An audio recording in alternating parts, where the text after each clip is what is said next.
और पूरे 5 राज्यों में हम बिना शर्त भाजपा के लिए चुनाव प्रचार प्रसार करेंगे। तो आप जो चुनाव प्रचार प्रसार की बात करें, अगर भाजपा ने इन सभी राज्यों में कार्य किया है, 4 राज्यों में भाजपा की सरकार है, तो क्या लगता है अगर उन्होंने कार्य किया है तो फिर आपको प्रचार प्रसार की जरूरत क्यों पड़ेगी? देखिए, कभी कभी ऐसा होता है कि जो चीजें हैं लोगों को मिल जाती हैं, मगर उनको ये नहीं मालूम होता है किसकी वजह से मिली है।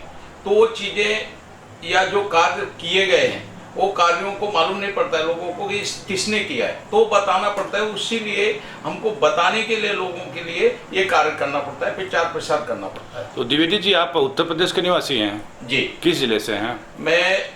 मेरा जो जन्म स्थान है वो फतेहपुर जिला है और जहानाबाद विधानसभा है, और रहता मैं मुंबई में हूँ 32 साल से। आपका जो विश्व हिंदू सेवा संघ है, इसके कार्यकर्ता किन जिलों में हैं, कहाँ कहाँ पे आपने संगठन बनाया हुआ है और कितने संख्या में लोग होंगे वहाँ उत्तर प्रदेश में? सेवा संघ, उत्तर प्रदेश की बात कर रहा हूँ। उत्तर प्रदेश में विश्व हिंदू सेवा संघ के करीब 15 लाख एक्टिव मेंबर है हमारे, और 4 चरणों में हमने उत्तर प्रदेश को प्रांत अध्यक्षों के तौर पे बांटा है। सबसे ज्यादा हमारे संगठन में कार्य जो कर रहे हैं वो पूर्वांचल में है और पश्चिमी उत्तर प्रदेश में है, बुंदेलखंड में है, और प्रांत से अध्यक्ष, जिला अध्यक्ष और नगर अध्यक्ष, इस तरीके से हमने नियुक्तियां करके रखी है। तो ये जो आपकी नियुक्तियां की हैं आपने, जितने आपकी टीम है, किस तरह से लगता है इस चुनाव के दौरान किस तरह से क्या जिम्मेदारी आप उनको देंगे और किस तरह से वह इस चुनाव में भाजपा के सपोर्ट में, भाजपा की जीत में उनकी भागीदारी होगी? मैं आने वाली 15 तारीख को उत्तर प्रदेश जा रहा हूँ। वहाँ पे मेरी AK शर्मा जी से मुलाकात होनी है। पिछले टाइम पे भी गया था तो मुलाकात करके मैं आया था, और उसके बाद मेरे जन्म स्थान से जो अमौली ब्लॉक है जहानाबाद विधानसभा का फतेहपुर जिला में, वहाँ से एक भारी सभा करके हम रैली करेंगे, अपने लोगों को आह्वान करेंगे कि आप घर घर तक जाओ और लोगों को बताओ कि भाजपा ने क्या क्या कार्य किया है, किस तरीके से भयमुक्त प्रदेश को बनाया है, किस तरीके से आज अराजक तत्व या तो अंदर छुपे हुए हैं या तो जेलों में हैं, किस तरीके से गुंडा मुक्त किया, किस तरीके से जाति मुक्त जो व्यवस्था थी उससे मुक्त बनाया प्रदेश को। आज जो पुरानी सरकारें थी सपा बसपा की, उन्होंने केवल जाति के नाम पे, धर्म के नाम पर, मजहब के नाम पर केवल राज किया है, कोई विकास कार्य नहीं किया, ना मतलब उत्तर प्रदेश को बद से बदतर बना दिया था। रुचि जी, मेरा सवाल आपसे है। महामंत्री हैं विश्व हिंदू सेवा संघ की और बता रहे हैं जैसा कि द्विवेदी जी लाखों की संख्या में उत्तर प्रदेश में आपके कार्यकर्ता हैं, तो क्या कुछ प्लान किया है आपने उत्तर प्रदेश चुनाव को लेकर के? उत्तर प्रदेश चुनाव को लेकर के हमारे साथ जो महिलाएं जुड़ी हैं, महिला अध्यक्ष हैं, ये बनारस में बहुत हैं। बनारस के भदोही से हमारी श्री ऋचा सिंह जी हैं, वहाँ पर महिला अध्यक्ष हैं। उनके साथ भी बहुत सारी महिलाएं जुड़ी हुई हैं और ये पुरुष कार्यकर्ता भी हैं। उन सबको लेकर और उत्तर प्रदेश में जो महिला अध्यक्ष और कार्यकर्ता हैं उनको लेकर हम सब चुनाव प्रचार प्रसार करेंगे और योगी जी के समर्थन में भाजपा को पूर्ण बहुमत दिलाने के लिए प्रयास करेंगे। अभी समाजवादी पार्टी के राष्ट्रीय अध्यक्ष अखिलेश यादव जी कल अम्बेडकर नगर उत्तर प्रदेश में अपनी एक जनसभा संबोधित कर रहे थे, जिसमें सिलेंडर की महंगाई को लेकर के उन्होंने प्रमुखता दिखाई है। बोला है बहुत तेजी से महंगाई बढ़ रही, सिलेंडर आम लोगों के पकड़ से बाहर है। तो उस पर आपका क्या कहना है, क्या प्रतिक्रिया होगी? नहीं, इस पर प्रतिक्रिया देने की तो कोई आवश्यकता ही नहीं है, क्योंकि पुराने समय पर जब मैं छोटी थी हमारे पिताजी जाते थे सिलेंडर वगैरह लेने, तो मतलब सुबह से जाकर शाम को वापस आते थे और कभी कभी इस प्रकार होता था कि वो उस दिन गैस ना मिलकर दूसरे दिन फिर से उनको जाना पड़ता था। तो आज एक फ़ोन अगर हम करते हैं तो वो हमारे घर पर डिलीवर हो जाता है। तो सिलेंडर के विषय में तो कोई राजनीति होनी ही नहीं चाहिए, क्योंकि और रही बात महंगाई की, तो महंगाई पुराने समय में भी थी। आज जिस तरह से हमको व्यवस्थाएं मिल रही हैं, तो इन सब छोटी छोटी बातों को ध्यान में, मुझे तो नहीं लगता कि जनता इन सब छोटी छोटी बातों को ध्यान में रखेगी। तो रुचि जी, जिस तरह से आप मुंबई में रहेंगे, लेकिन आप उत्तर प्रदेश अगर प्रचार प्रसार के लिए जा रही हैं, बीजेपी के सपोर्ट के लिए जा रही हैं, ऐसी क्या वजह, ऐसी कौन से कार्य हैं जो आपको लगता है कि इतने अच्छे कार्य, लेकिन मुझे जाना चाहिए उत्तर प्रदेश तक और फिर वहाँ पे लोगों की, जनता के बीच फिर भाजपा को लाना है? जनता को एक तरह से जागरूक करना कि जिस तरह से पहले हमारा धर्म खतरे में था, आज हर घर में, घर की बात छोड़िए, आज पूरे विश्व पटल पर हमारे सनातन धर्म का, संस्कृति का प्रचार प्रसार हो रहा है।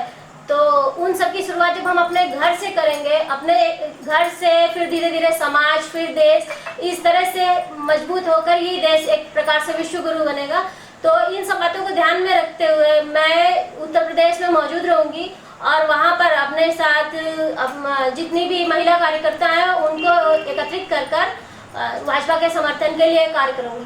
तो पांचों राज्यों की जनता से आपकी क्या अपील है, क्या कहना चाहेंगे? बस यही एक आग्रह है कि आप अपने आगे आने वाले भविष्य को ध्यान में रखते हुए भाजपा को पूर्ण रूप से बहुमत दिलाने का प्रयास करें, क्योंकि यदि आज आप समाप्त हो गए, आपका धर्म नष्ट हो गया, और यदि मनुष्य का धर्म नष्ट हो गया तो फिर कुछ बचा नहीं है।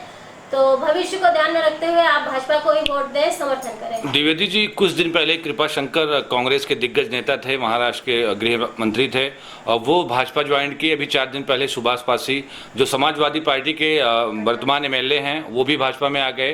तो कितनी मजबूती मिल रही है ऐसे लोगों के जुड़ने से, और क्या वजह है कि लोग भाजपा को पकड़ रहे हैं, भाजपा का दामन पकड़ रहे हैं? जितने सनातन धर्मी हैं उनकी आत्मा अपने आप जागरूक होगी, क्योंकि सबको पता है। आप तालिबान का हाल देख लीजिए, अफगानिस्तान में तालिबानियों ने किस तरीके से कहर बोया, किस तरीके से कश्मीर में उपद्रव करके वहाँ के हिंदुओं को भगाया गया।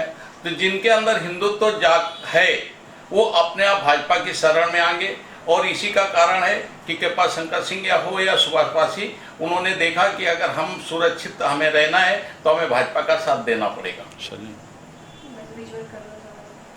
और क्या कहना चाहेंगे, क्या संदेश देना चाहेंगे उत्तर प्रदेश वासियों को?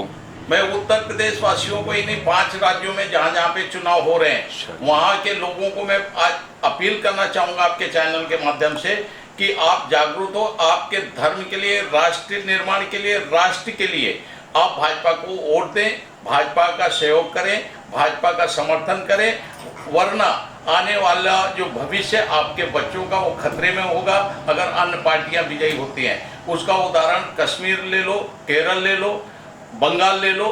आज किस तरीके से हिंदुओं को वहाँ पे पीटा जा रहा है, मारा जा रहा है, उनसे पलायन होने के लिए मजबूर हो रहे हैं। तो वो चीज़ें आपके परिवार में, आपके प्रदेश में ना घटित हो, इसलिए भाजपा का समर्थन करें। सर, रोजगार का जो मुद्दा है उत्तर प्रदेश में बड़ा मुद्दा है। वहाँ से लोग दूसरे प्रांतों में जाके रोजगार के लिए भटकते हैं या रोजगार करते हैं।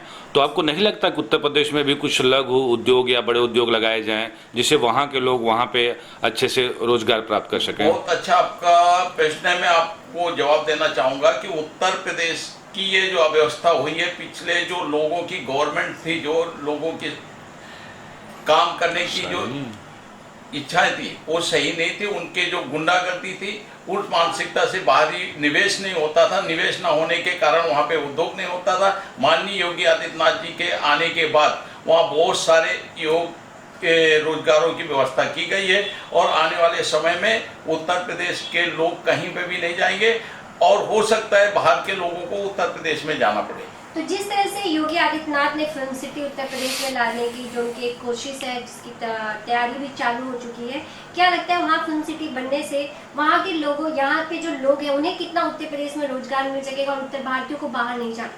मैंने बताया ना, फिल्म सिटी ने बहुत सारे ऐसे उद्योग धंधे हैं जो माननीय मंत्री जी वहाँ पे लगवा रहे हैं, जिसकी वजह से जो न्यू जनरेशन है, जो नए लोग हैं, उनको बाहर आने की जरूरत नहीं पड़ेगी। उत्तर प्रदेश में इतना रोजगार खुद होगा कि बाहर के अन्य प्रदेशों के लोगों को वहाँ पे उत्तर प्रदेश में जाना पड़ेगा। आपको अपने जिले से अगर मौका मिला चुनाव लड़ने का तो क्या कहना चाहेंगे?